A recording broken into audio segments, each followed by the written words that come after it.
Well, good morning, everyone. Casey Wheel is here in the WVLT newsroom, wanting to give you the latest updates that we have on the fire situation happening in Sevier County. Now, the Hatcher Mountain fire, we're told, is 98% contained. So they are so close to getting this fire under control. I'm going to show you some of the video that we've gotten from crews out in the area. You can see this fire has been so intense that it has even burned fire trucks from the crews that have been trying to fight these flames. Now, the good news this morning is that everyone has been able to go back now. All these areas are open in the Hatcher Mountain area to check on their property, and unfortunately for so many, to see what's left of their property. Anyone in the affected areas should still use caution, as crews are still in the areas trying to completely contain the fire, but then also the cleanup efforts do begin today. And that is where crews are throughout Sevier County, trying to help people who have lost their homes. We're told more than 300 structures, have been affected, at least in this fire here in Sevier County in the Hatcher Mountain area. And the video you're looking at right here, this is when the winds were the highest on Wednesday night, and those winds were a big fueling point for this fire. You can see crews have been around the clock dropping water on the fire, building containment lines. Really, since Wednesday, they have been sleeping in their cars, trying to do what they can to make sure that this fire is under control. And the good news is this morning that it is nearly completely contained. There's just a little bit longer to go for crews who are out in Sevier County. Now, there have been crews from all over the state coming in to help, even from the Division of Forestry as well, to help as this fire really was out of control at one point on Wednesday. That is no longer the case here this morning. A lot of people have been asking, how can I help? How can you help the victims affected by this fire, the people who have lost their homes? And there are several different ways that you can help. MountainTough.org is one of those ways, and there are also several other organizations that are asking for donations, and one of those places is at the Sevier County Fairgrounds, and that is where we find our Kyle Granger, who has been there all morning long. And Kyle, how can people help if they want to make a donation in Sevier County right now? Do they need to come to the fairgrounds, and what kind of donations are being accepted?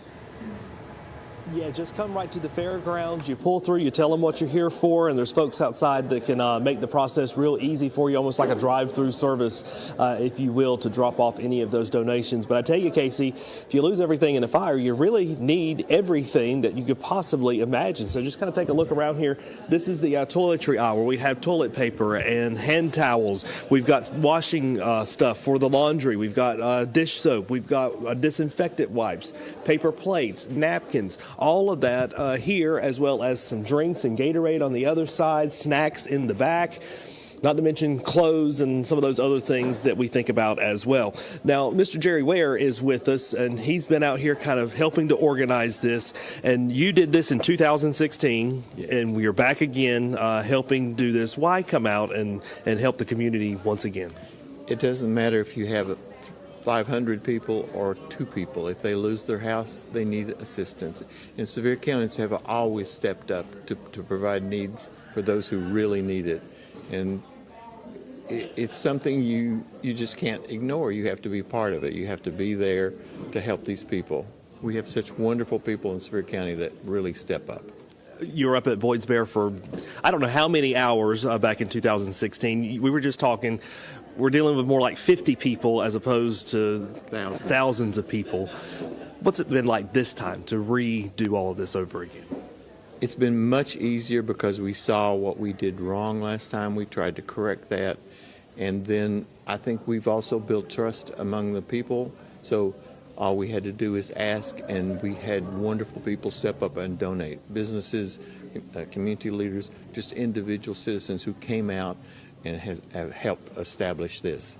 While there's not as great a need, if you've lost your house and you've lost everything, you have a great deal of need. And so we're here to help those people. And we've got services on site that can help you with insurance, processing your claims. The major insurance companies are here. We also have the Tennessee Baptist Association, who will come in and clean the site so that you can prepare to rebuild your house if you choose to do so. So we'd like to invite everyone who has big needs have suffered in this fire to come see us. We'll try to help you if we can. Cleanup is going to be a big thing, but right now people just need some of the basics to get by. They need the water, they need the toiletries. Also finding somewhere to go. Is that something that That's right. that they may be able to do We're here? trying to find locations for people to where they can have housing. We will also provide them food, and we'll provide them food on a constant basis. The food ministry right next door is handling our food distribution. If you have pets that you need food for, animal foods, we have that available, and the animal shelter here in Sevier County will also provide you. But you have to come here first. We'll give you a Mountain Tough card, and that will allow you to go to those places and get what you need.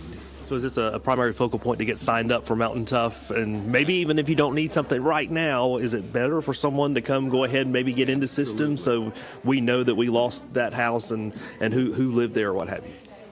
The individuals have different needs, and we need to know what those needs are so we can meet the needs. So we're listening to our people as they come in. What do you need? How can we help you? And we'll do our best to help you. What do you think is the biggest need you need right now? I know your phone's ringing. He's a very busy man. That's okay. We'll let you go in just a second. But what is the immediate need that you need right now? Do you need more clothes? Do you need more bottled water? What? We actually have a sufficient amount of goods right now. We can always use volunteers to help us to distribute that for the people. And we have some folks in here now, a lot of volunteers. You can't do this by yourself without the folks coming in and saying, what can I do to help? Absolutely not. We need volunteers, and we'll be needing volunteers in the next few days for sure, hopefully not longer than the next few weeks. But we're open from 9 a.m. in the morning till 5 p.m. in the afternoon, Monday through Friday. And on Saturday and Sunday, we'll be open from 1 to 5. So if you have a little extra time, you want to come help. If you want to help to hand out to people, that's fine. But we've got a lot of moving. And if you need water, we have lots of water. I was just thinking, because I saw some of the burned out cars that were up on the mountain today. If someone just doesn't have transportation, if they lost their car, is there a way that they can get a hold of you and say, look, I'm looking for a car. I need a way to get there and do that? We have not provided cars in the past, but we will try to help them find transportation if they need. Give us a call at the Mountain Tough number.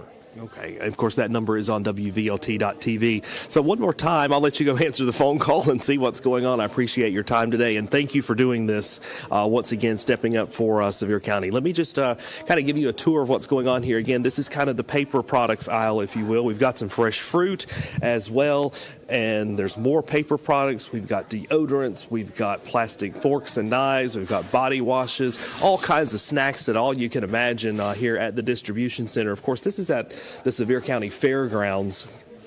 And again, not knowing exactly how long this is going to be needed, but they plan on being here through the duration as long as someone needs these services. You see some of the volunteers there that are helping sort through some of the donations and the snacks. We also have some fire victims in here as well who are coming through to see what they could get. One of the differences for this fire that may be a little bit different, 50 families, we estimate, obviously affected by what happened there, but many of these folks were retirees, or this was a retirement home, so it could be an income for someone if they lost their rental cabin, or it may be that they were living in these homes at the time. It was a rental cabin at one time, but they decided they enjoyed the view and decided to move into that. So a lot of these folks that I have been coming in contact with are retirees. A lot of people love living in Wares Valley because of the slower pace of life, and you get to enjoy those mountain views both in the morning and in the evening. And so a little different from the working folks that were in Gatlinburg at the time that lost their homes there. Still tragedy, but you know, that's where things stand right now. And Kyle, I mean, you covered Casey, the I hear fires. you in the background unless you have any questions. Yeah, well, you covered the fires in 2016.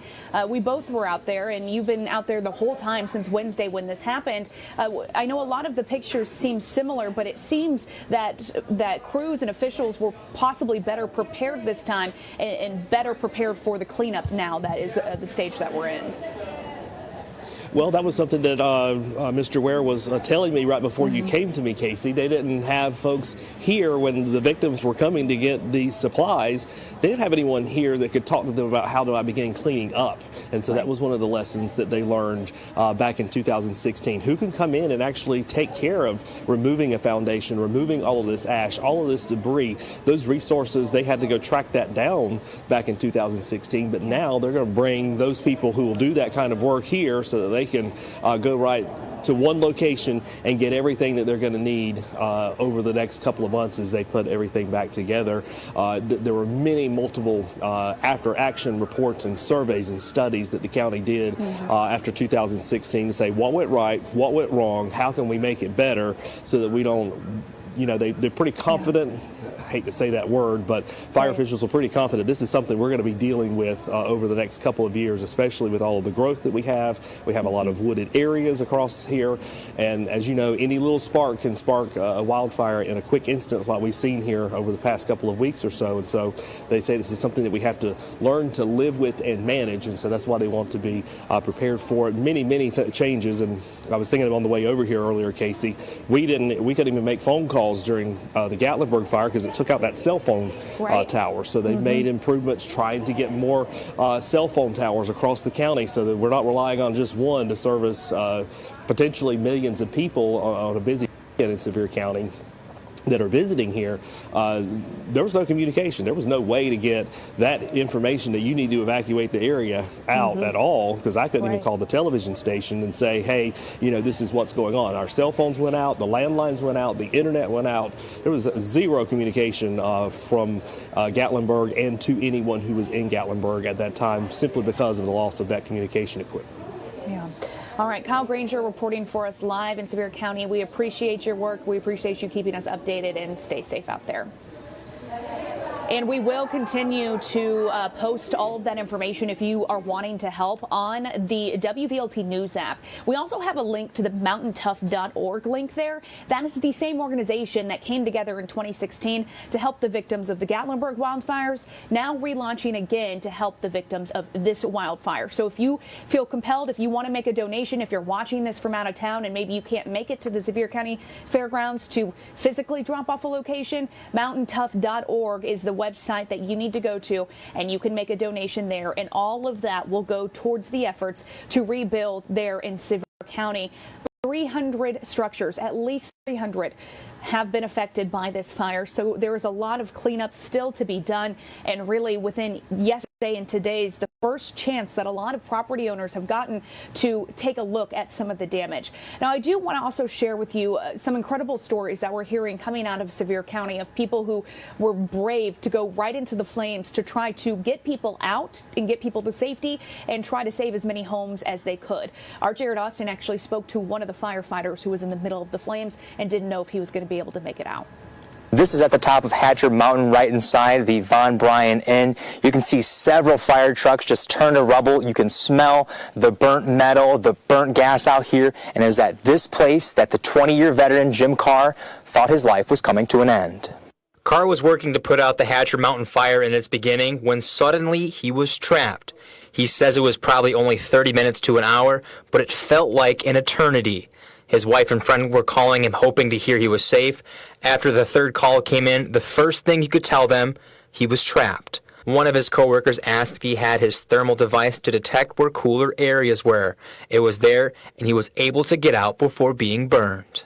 We made it safe, we're all alive, and the main part of this story is we give God the glory for helping us survive, because without his hand we were nothing. Days later, after escaping with his life, he got one important item back, his helmet. He says it's pretty much useless now, but it's something to help him cope. Now, Jim does credit the work of he and his 5 other colleagues, because if it wasn't for all of them working together, none of them would have made it out alive. In Sevier County, Jared Austin, WVLT News.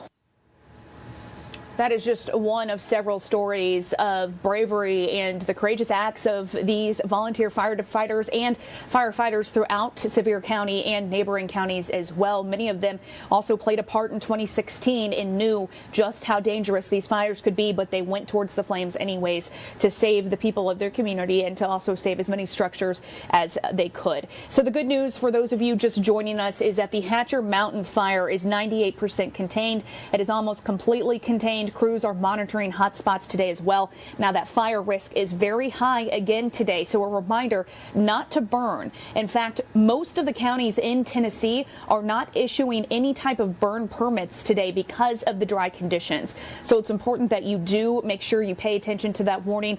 Every little bit counts. Even a cigarette can spark a massive fire. Now they're still investigating what started this Hatcher Mountain fire. They still do not know. They do have the TBI investigating that as well. They said that they do not suspect any criminal activity in this, but that is just what they usually do, is bring in the TBI to investigate a fire of this size. Now there is one other fire currently burning in Sevier County. That one is about 650 acres. It's the Millstone Gap fire, and that one's not too far from this one. It's near the Blount-Sevier County line, and crews tell us that that is about 60% contained. Now, the good news about that fire is it's only affecting 2 structures right now, and there are no evacuations currently in place. So we do have encouraging updates to give you today, and really now the focus is shifting on recovery efforts as people are going to have to rebuild, and this will be a slow recovery effort. So if you'd like to donate, if you'd like to step in and help, of course, we will have all that information. We do have it posted for you right now on our WVLT News app. For now, reporting from the WVLT Newsroom, I'm Casey Wheelis.